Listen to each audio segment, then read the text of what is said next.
It was Jehovah speaking through an angel. Moses! Here I am. I am the God of your forefathers. My people, the Israelites, are suffering in Egypt. Let me send you to speak to Pharaoh. You are to bring my people out of Egypt. Moses and his brother Aaron went to appear before Pharaoh. Jehovah said, "Send my people away so that they may serve me in the wilderness." Who is Jehovah? I am not going to send Israel away. Aaron even performed a miracle before Pharaoh to show that God had sent them. But Pharaoh was stubborn. He would not let Jehovah's people leave Egypt. Next, Jehovah brought 9 plagues on Egypt. The Nile River turned into blood. Frogs covered the land. Tiny insects called gnats swarmed humans and animals. Gadflies invaded house and ruined the land. Diseases killed many of the animals. The Egyptians and their animals had painful boils with blisters. A hailstorm and fire ruined the fields and killed many people and animals. Locusts, a kind of grasshopper, ate up the vegetation left over after the destructive hailstorm. Darkness covered the land for 3 days, but Pharaoh refused to send the Israelites away. Moses and Aaron went to see Pharaoh again. "Jehovah has said, I am going to bring out 1 more plague on Egypt. About midnight, every firstborn son will die." Sure enough, that very night, Jehovah sent his angel to kill the firstborn son in every God-defying Egyptian home, including Pharaoh's son. Get up. Go. Serve Jehovah just as you have stated. All the Israelites were finally allowed to leave Egypt. Thank you very much. Stage right now, we're going to continue on this program. Come on up here. Bring your microphones with you.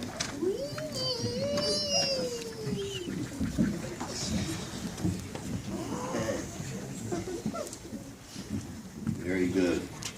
So you see, we have a variety of young ones who participated in this program. And what we see is in that box, as we continue on in this lesson, there are questions that we want to be able to answer of what we learned from this story. And so we're going to begin our first question with why did Pharaoh not listen to Moses and Aaron? But first we want to look at our scriptures, because that, as it says, provides the clue for us. So our first reader is Sienna. She's going to read Exodus 9:17 to give us one of the clues that we can find. Alyssa, make sure she has that. Are you still behaving arrogantly against my people by not sending them away? Very good. And now, Talon, you're going to read Psalm 66, verse 6 and 7, right? He changed the sea into dry land. They crossed the river on foot. There we rejoiced in him. He rules forever by his might. His eyes keep watch on the nations. Those who are stubborn should not exalt themselves. Very good. Now, as you all listen to that, as you all listen to the scriptures, in question 1, why did Pharaoh not listen to Moses and Aaron? All right, Talon, you give us a first answer. Pharaoh believed he was a god, and so he thought he was more important than everyone else, including Moses and Aaron, and ultimately Jehovah. Good answer. All right, Darren, you've got an answer. Hello. That's not what we practice now. Come on. Why did Pharaoh not listen? He was sad and disobedient. Okay. Okay, very good. Okay. All right, that's from those two. Anyone else have anything that they got specifically out of that? Why Moses and Aaron? Okay, Sienna? Because he was arrogant and stubborn. Yeah. And we know what arrogant means, right? He felt like he was all superior to everyone. Yeah, you got it. Very good. Okay. All right, so then we'll look and see our question number 2 then. And it was how was Moses different from Pharaoh? And we're going to discuss Numbers 12:3 with Alyssa, please. Now the man Moses was by far the meekest of all the men on the face of the earth. Okay, so there's our clue. How was Moses different from Pharaoh? All right, Seth? Unlike Pharaoh, Moses was meek, kind, and loyal to Jehovah. A definition of meek is to be quiet, mild, and submissive. Pharaoh was nothing like this. In fact, he viewed himself as the only god of the people of Egypt. Very good. All right, Sienna? And the scriptures said Moses was the meekest on the earth by far. Okay, good. All right, and Talon? Moses was meek and humble. He was obedient to Jehovah. Pharaoh was arrogant and stubborn, and he refused to obey anyone, even Jehovah. Yes. All right, Seth? Andrew, I'm looking right at you. And because of this, like Abraham, Moses was Jehovah's friend. All right, and Alyssa, very good. And Moses actually had the opportunity to have one-on-one conversations with Jehovah. And he was the only human ever to be able to do this and see Jehovah's glowing radiancy in person. All right, thank you. All right, that was question 2. All right. You got your answer for question 2? Okay. Let's read. Right there. Thank you for... Moses was obedience. Obedient, yes. Very good. Okay. Now we move on to number 3. And Seth is going to read Psalm 37:11. But remember, here's the question. So as you read it, why do you think it is better to be meek and mild rather than arrogant and stubborn? Okay. But the meek will possess the earth, and they will find exquisite delight in the abundance of peace. Okay, very good. And then, Andrew, if you'll read Zechariah chapter 7, verses 8 through 12 for us. The word of Jehovah again came to Zechariah, saying, "This is what Jehovah of armies says. Judge with true justice and deal with one another in loyal love and mercy. Do not defraud the widow or the fatherless child, the foreigner or the poor, and do not scheme evil against one another in your hearts." But they kept refusing to pay attention, and they stubbornly turned their backs and stopped up their ears so as not to hear. They made their heart like a diamond and would not obey the law of Jehovah, and not obey the law and the words that Jehovah of armies sent by his Spirit through the former prophets. So there came great indignation from Jehovah of armies. Ah, thank you. So then, why do you think it's better to be meek and humble than to be arrogant and stubborn? Let's start first with Talon. No. Yeah.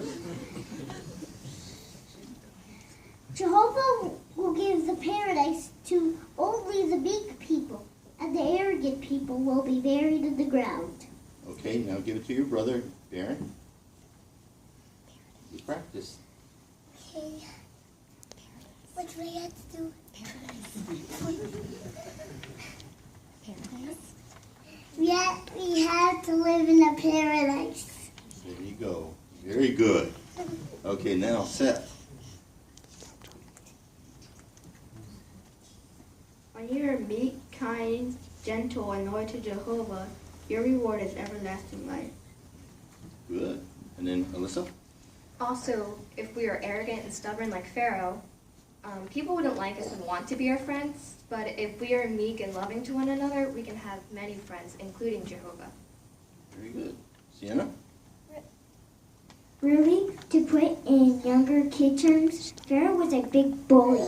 He had to have it all his way, all the time. I know I wouldn't want to be friends with someone who's a big bully like that. Very nice.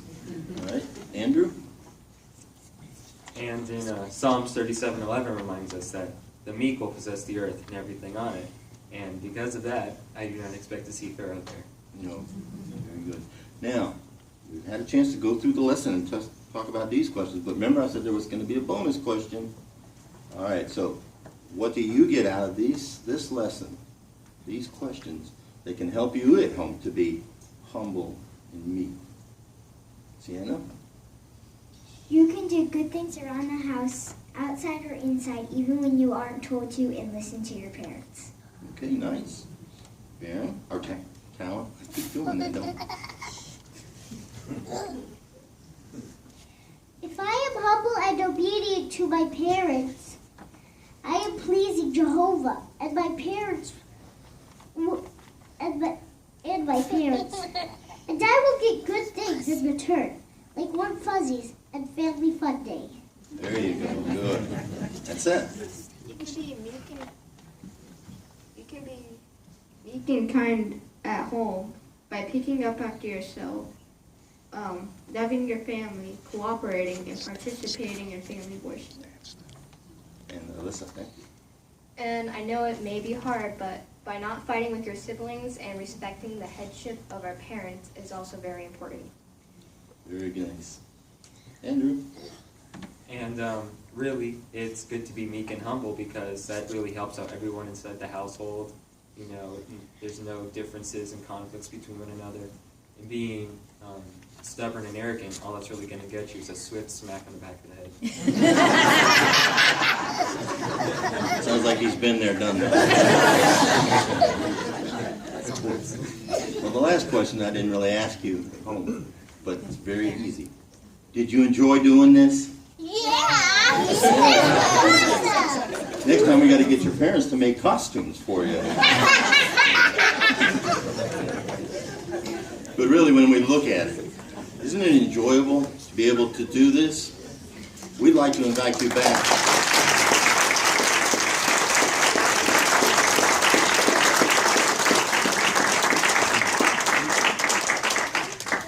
Our story's not over. There's one more quote. But the Israelites were not yet out of danger. How did Jehovah protect them? Find out in our next illustrated Bible story. More to come. Stay tuned.